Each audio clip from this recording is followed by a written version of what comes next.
Hello, it's day 70 of Sydney's COVID lockdown and it's lockdown number 16, the Ramos Gin Fizz.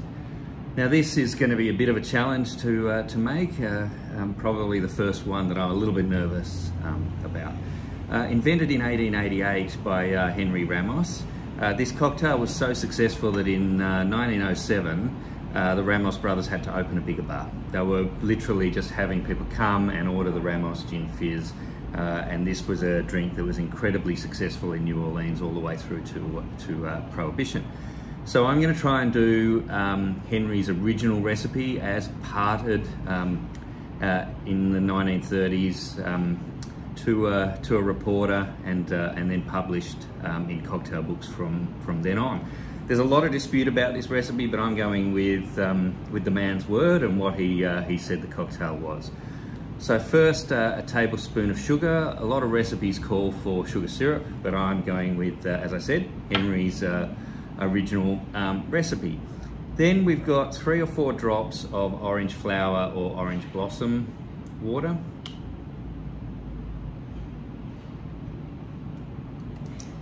And then 1/2 of a lime and 1/2 of an orange.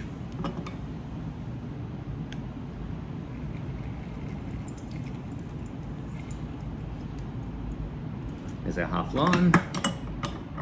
Very expensive in Sydney at the moment, limes, so certainly adding to the price of this cocktail when you've got to spend as much as $2 for a single lime. Half a lemon, and then a jigger of Old Tom's gin. Now I'm using this Hammer and Son Old English style. They don't call it Old Tom's because the sugar's added after the distillation, so technically it's not Old Tom's, but the whole purpose of this gin was to replicate gins of the early 1800s, and it's very much an Old Tom style, and it's a beautiful gin. So trying to be as authentic here as I can, I'm going with this. I guess the one thing that they don't put in Old Tom's gin anymore is turpentine, so thank goodness for rules around food safety. So there's our gin. Now we need an egg white.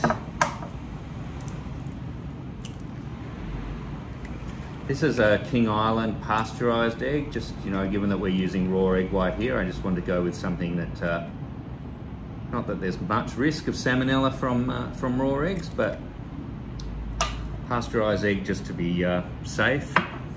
And then what we do is we go with a tablespoon of milk. So I've got a tablespoon of full cream milk in here and a tablespoon of cream. So I'm going to add roughly a tablespoon of cream to that. So that's basically making what's sometimes called a half and half. I prefer to make that myself than buy sort of the half and half mixes, the same as most of the mixes. And then we add a half cup of crushed ice. Now there's a lot of dispute about whether this recipe had vanilla essence in it or not. Henry claims that there was 2 drops of vanilla essence. People that worked for Henry came out later on and said that that wasn't the case. So who really knows? I guess that's a personal preference around the vanilla essence, which would have been Henry's advice anyway. So there's all of our ingredients. Now the trick with this cocktail was that it was shaken for 12 minutes. With the success of the bar, they'd have up to 35 cocktail makers working in the bar, and they would start the shaking process and they would pass the shaker around between the staff and they would shake it for 12 minutes. And according to Henry's own words, be sure to use an airtight shaker and shake and shake and shake until there's not a bubble left, but the drink is smooth and snowy white and of consistency of good rich milk. The secret of the success lies in the good care you take and in your patience. Be certain to use good material. Now I think we've used good material here. We've really gone for the authentic Old Tom's gin. I'm not going to be able to shake this for 12 minutes given the length of the video. I know on the International Bartenders Association they recommend 2 minutes. Some recipes call for a dry shake first and then a shake with ice and then straining at the end. His instructions were basically to wait until you hear that sort of smooth, you're not hearing the sort of ice bouncing around inside the cocktail. You can really feel it getting cold here. Really should have put my phone on silent before I started. But there we go, we're getting a good shake going there. It's going to take a little bit of cracking because it really has gotten cold. Now, if you're a good bartender, not like me, what you would do is pour the salsa or soda or mineral water at the same time as the cocktail and try and get a stream in the middle. You're trying to really sort of froth this up and get that foam up to the top.